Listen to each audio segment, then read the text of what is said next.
तो नमस्कार मित्रों, आप सभी का स्वागत है आपके अपने यूट्यूब चैनल आरती न्यूज़ गुरु पर। तो साथियों, आज की वीडियो में मैं जिस टॉपिक के ऊपर बात करने जा रही हूँ, अनुमानित एचपीयू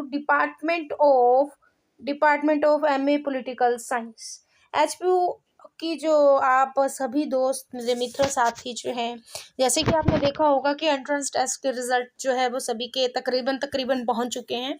तो एमए पॉलिटिकल साइंस के रिजल्ट का एनालिसिस किया और उसको देखा, समझा, तथा उसका एक मैं आपके सामने एक अनुवादित प्रोडिक्टिव जो है वो कट ऑफ लेके आई हूँ कि क्या क्या कट ऑफ जा सकती है।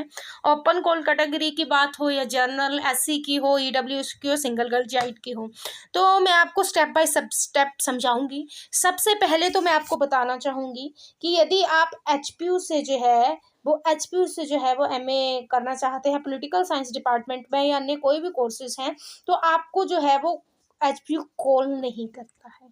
आपको स्पेशल कॉल नहीं करेगा, या फिर जो है वो आपको वहाँ पे एडमिशन लेने के लिए जो है वो स्पेशल फॉर्म फिल नहीं करना पड़ेगा। सबसे पहले जो है वो वहाँ जो है वो अपनी साइट पे जो है वो कुछ जो कैंडिडेट हैं मार्क्स के हिसाब से जो लिस्ट निकालेंगे, मेरिट लिस्ट, और वो जो है वो अपलोड होगी, उसी हिसाब से जो है वो आपको पता चल जाएगा। तो आपको वो जो है वो काउंसलिंग के लिए बुलाएंगे।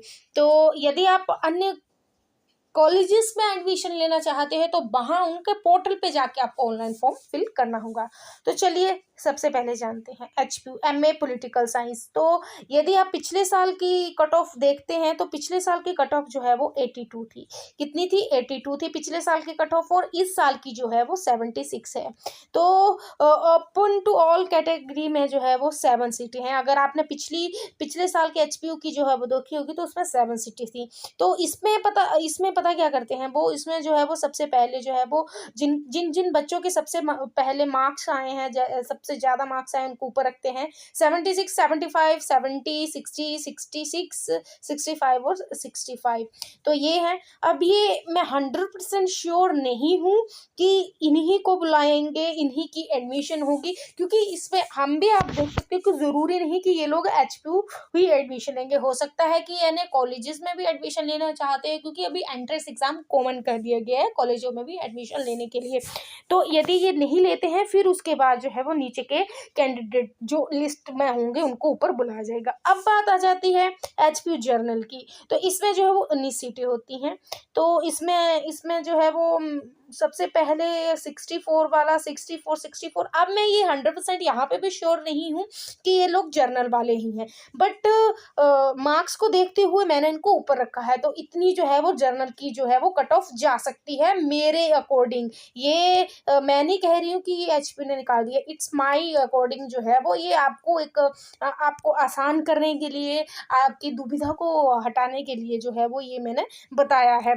तो आप ये देख सकते हैं 19 कैंडिडेट 55, मतलब ये 64 से शुरू होके जो है वो 55 तक जो है वो ये कट ऑफ जो है वो जा सकती है।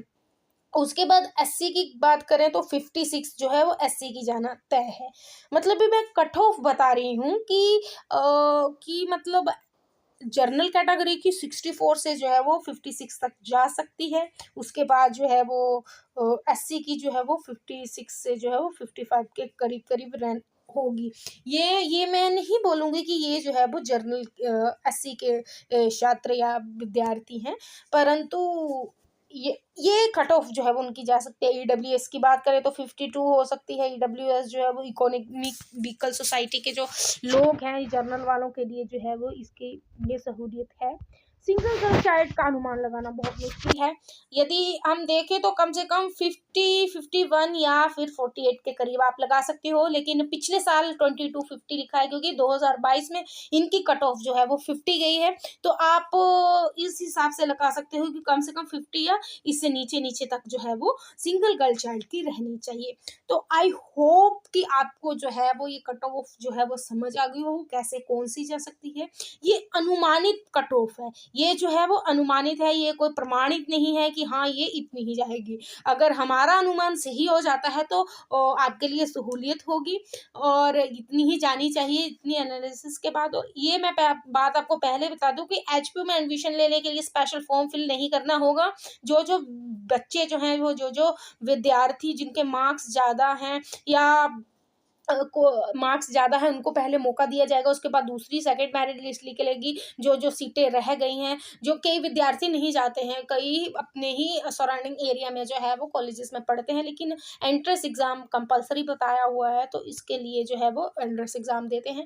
तो जो है वो आप जा सकते हैं। यदि आप एचपीयू रीजनल सेंटर में चाहते हो तो उसके लिए आपको फॉर्म फिल करना पड़ेगा। तो उसके बाद फॉर्म फिल करने के बाद जो है वो आपको काउंसलिंग के लिए जाना पड़ता है और काउंसलिंग के बाद जो है वो आपकी मेरिट लिस्ट लगती है।